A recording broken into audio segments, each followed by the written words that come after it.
Hello বন্ধুরা, তোমরা সবাই কেমন আছো? তো বন্ধুরা, আশা করি তোমরা সবাই ভালো আছো। সুক্লাস বেঙ্গলি গরান্তে সবাইকে স্বাগত। তো বন্ধুরা, আজকে আমি আর একটা নতুন রেসিপি নিয়ে চলে এসেছি। আজকে আমি এখানে চাল কুমড়ার চাল কুমড়া কেটে কালকে অর্ধেক খেয়েছি, আর একটু রয়েছে। এটাকে আমি আজকে চাল কুমড়ার বড়া বানাবো। তো বন্ধুরা, তোমরা বড়া না, পুরের মতোই বানাবো, তোমরা দেখতে থাকো। আর এখানে আমি 150 গ্রাম গোবিন্দভোগ চাল ভিজিয়ে রেখেছি। এটা হয়ে গেছে, এখন আমি এটা কেটে তোমাদের সামনে নিয়ে আসছি। তো বন্ধুরা দেখো, আমি চাল কুমড়াগুলোকে পাতলা পাতলা করে কেটে নিয়েছি পুর বানানোর জন্য। এই যে কোনোটা একটা হালকা একটু বাড়ি আছে, আরগুলো সব ঠিক আছে। আমি এভাবে কেটে নিয়েছি, তোমরা এইভাবে কেটে নেবে। আর এখানে আমি গোবিন্দভোগের চালটা দিয়ে দিলাম।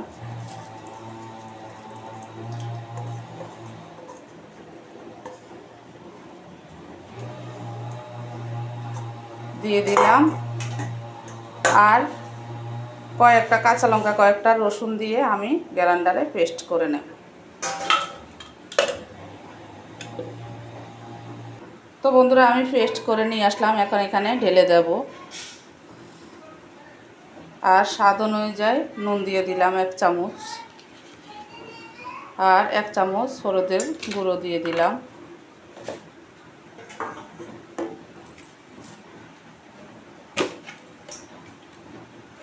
আর 1 চামচ চিনি দিয়ে দিলাম। এখন আমি ভালো করে এটাকে ফেটিয়ে নেব।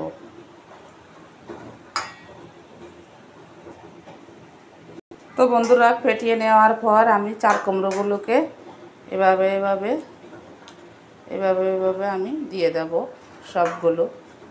তো চলো তোমরা দেখতে থাকো। তো বন্ধুরা, এখানে কড়াই বসিয়ে দিয়েছি, এখন আমি সাদা তেল দিয়ে দেব।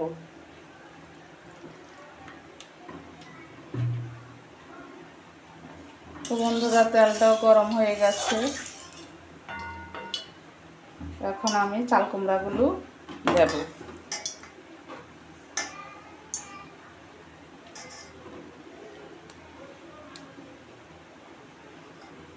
একটা একটা দিয়ে দেব।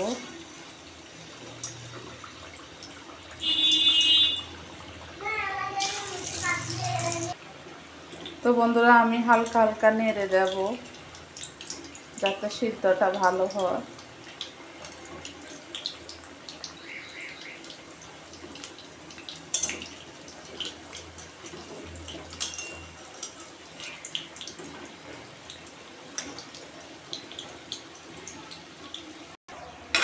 তো বন্ধুরা দেখো, কি সুন্দর হয়ে গেছে। আমি এখন নামিয়ে নিচ্ছি। এগুলো একদম মুচমুচে হয়েছে, দেখো। আবার দিয়ে দেব।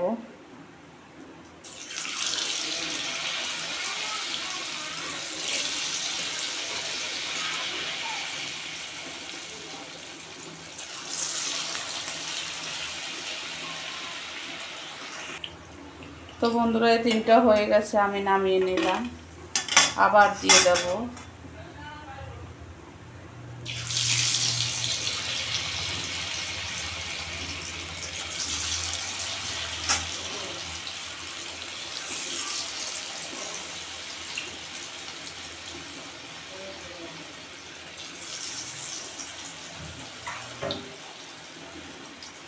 তো বন্ধুরা, এগুলো হয়ে গেছে, আমি নামিয়ে নিচ্ছি।